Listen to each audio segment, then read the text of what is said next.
말씀 안에 있음을 확인하는 귀한 날 되시기 바랍니다. 하나님의 말씀이 얼마만큼 중요하냐? 선명하다고 하셨습니다.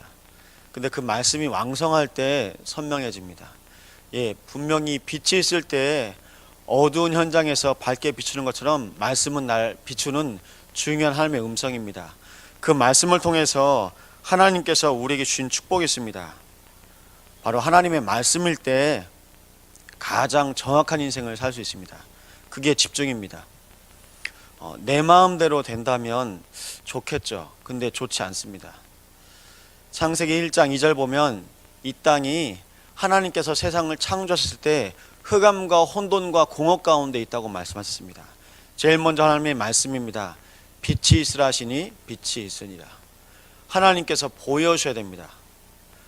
뭘 봐야 되냐? 하나님께서 보게 하신 것을 봐야 됩니다. 하나님께서 보게 하신 그것을 볼 때 가장 안전하고 완전합니다. 내 눈에 다른 것이 보여지십니까? 그럼 내가 집중이 안 되고 분산됐다는 증거입니다. 하나님은 나에게 말씀을 들려주시고 그 말씀으로 나의 삶을 보길 원하십니다. 그 말씀 안에서 하나님의 계획이 보여지는 것을 집중이라고 하는데요. 이 집중이 될 때 나의 모든 만남이 살아납니다.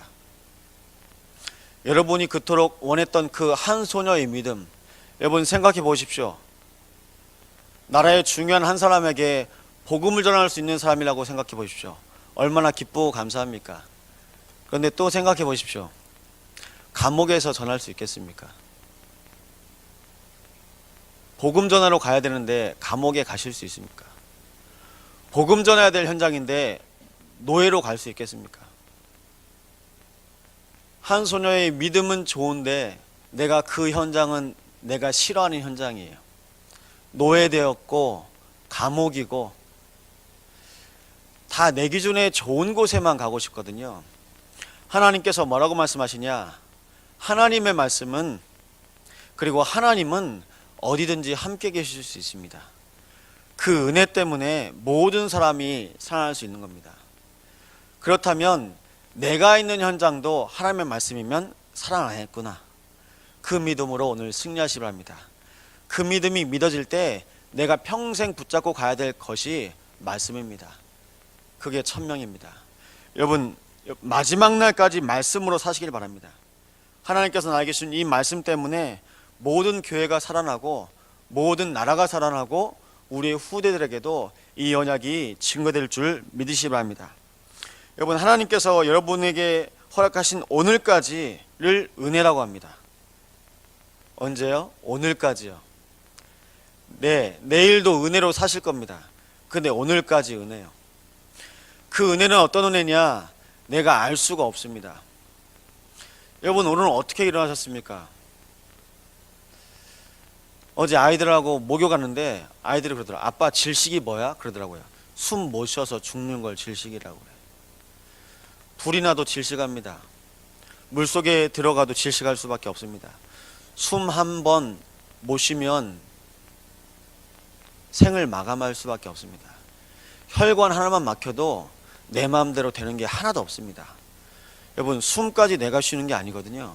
하나님께서 내 심장을 뛰게 하시고 오늘 하나님께서 나와 함께 하실 때 내가 오늘 은혜로 살 수 있습니다. 그러면 오늘 내 마음대로 해야 되겠습니까?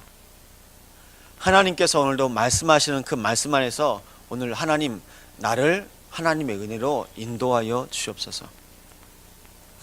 그 하나님의 은혜 속에 하나님께서 우리를 인도해 가십니다. 그럼 그 은혜는 어떤 은혜냐? 모든 것이 축복이라고 말씀하셨습니다. 하나님께서 나에게는 문제지만 그 일을 통해서 하나님의 일을 하시기를 원하십니다. 그 속에서 하나님의 일을 보는 것이 바로 축복인데요. 그게 응답입니다. 그럼 문제는 곧 응답입니다. 몸에 이상이 있어서 병원에 가시거든요. 건강하신 분이 병원에 가지 않습니다. 예수님께서 뭐라고 말씀하십니까? 병든 자에게라야 의원이 필요하다. 나에겐 오늘도 그리스도가 필요합니다. 제가 성탄 때 저희 애들한테 말했거든요. 유치동부 아이들한테. 고등학교 때까지밖에 살 수 없는 내 인생을 하나님께서 오늘까지 살게 하셨다. 목사가 될 수 없는 사람인데 하나님이 목사로 살려주셨다. 결혼할 수도 없는 사람인데 하나님께서 결혼하게 해주셨다. 여러분, 뭐가 은혜입니까? 다 은혜죠. 그걸 몰라요, 사람들이. 왜 모릅니까? 말씀 따로 사는 거예요. 말씀 따로. 말씀이 나를 이끄셔야 되는데요, 말씀 따로 가고요, 내 생각도 따라갑니다. 빌립보서 4장 7절의 마지막 말씀에 이렇게 말씀하고 있습니다. 너희의 마음과 생각을 지키시리라. 말씀이 들어가야 내 마음과 생각이 지켜져요. 근데 그 말씀이 없잖아요. 사단이 뭘 무서워합니까? 교회를 무서워합니까? 목사를 무서워합니까? 사단은 그리스도 앞에서만 무릎을 꿇습니다. 내가 아무리 잘하고 내가 아무리 나를 지키려고 애워싸도 나를 지킬 수가 없습니다. 오늘도 하나님이 나를 지키셔야 내가 승리할 수 있습니다. 그 은혜 속에서 나를 지키시는 하나님을 확인하시기 바랍니다. 어디에서 확인하셔야 됩니까? 모든 두려움과 외로움과 괴로움 속에서요, 환난 중에서요. 하나님께서 여러분과 함께 하심이 그 두려운 현장이라면 그 두려운 현장이 축복의 현장입니다. 아멘. 하나님이 여러분과 함께 하심을 확인할 수 있는 현장이 괴로운 현장이라면 그 괴로움이 나한테는 응답입니다. 하나님이 함께 하심이 정말 외로운 현장이라면 그 외로움이 나한테는 가장 큰 은혜입니다. 남들이 가기 싫어하는 그 현장이지만 그곳에도 하나님 계십니다. 그 하나님을 확인하는 귀한 날 되시기 바랍니다. 이번 주에 중요한 수술 앞두고 있는 성도 있습니다. 하나님, 뭐가 두려울까요? 우리 인생의 가장 두려움과 괴로움과 그리고 외로움은 하나님이 나와 함께하지 않는 겁니다. 아셨죠? 그래서 오늘도 승리하시기 바랍니다. 이번 주 말씀 묵상하면서 저는 요한복음 1장 14절 말씀 묵상했습니다.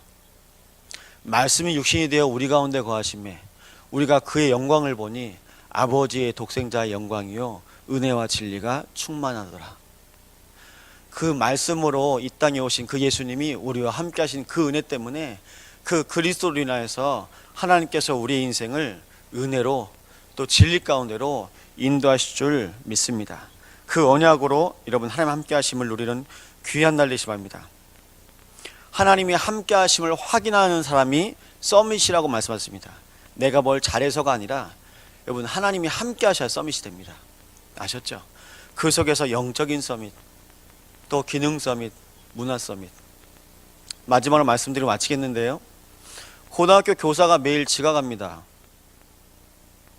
매일 교장 선생님한테 혼납니다. 옆에 동료 교사가 물어봐요. 선생님 왜 이렇게 늦어요? 이분한테 솔직히 마음에 있는 얘기를 해요. 뭐라고 얘기하시냐? 실은 내 아들이 있는데 매일 손목 긋고 자살 시도한다고. 그래서 이 아들을 학교에 보내놓고 내 직장 이 학교로 오느라고 매일 지각한대요. 여러분, 내가 하고 있는 일이요, 남들 보기에 좋은 일이라 하지만 나에게, 내 가정에, 내 자녀에 하나님의 은혜가 없으면 되는 것이 하나도 없습니다. 여러분, 뭐가 서밋이라고요? 하나님이 나와 함께 하셔서, 하나님이 우리 성도들과 함께 하시는 게 바로 서밋 교회입니다. 하나님이 우리 가정에 우리 자녀들과 함께 하시는 게 바로 서밋 가정입니다. 여호와께서 그 집을 지키지 아니하시면 파수꾼의 수고가 헛되도다. 오늘도 하나님이 함께 하시는 귀한 날 누리시는 귀한 날 되시기 바랍니다. 이 시간 기도하실 텐데요, 하나님이 함께 하시는 게 우리 인생의 가장 큰 축복입니다. 오늘도 대학에 합격하여서 수련회 가운데 있는 우리 아이들이 합격한 것이 기쁜 것이 아니라 하나님의 말씀으로 대학을 갈 수 있는 것이 기쁨이 되게 하시고, 수술을 준비하는 모든 성도에게 말씀을 가지고 수술할 수 있는 게 기쁨이 되게 하시고, 오늘도 목사님의 모든 발걸음 속에 말씀이 증거되는 것이 기쁨이 되는 귀한 날 되게 하옵소서. 합심으로 기도하시겠습니다.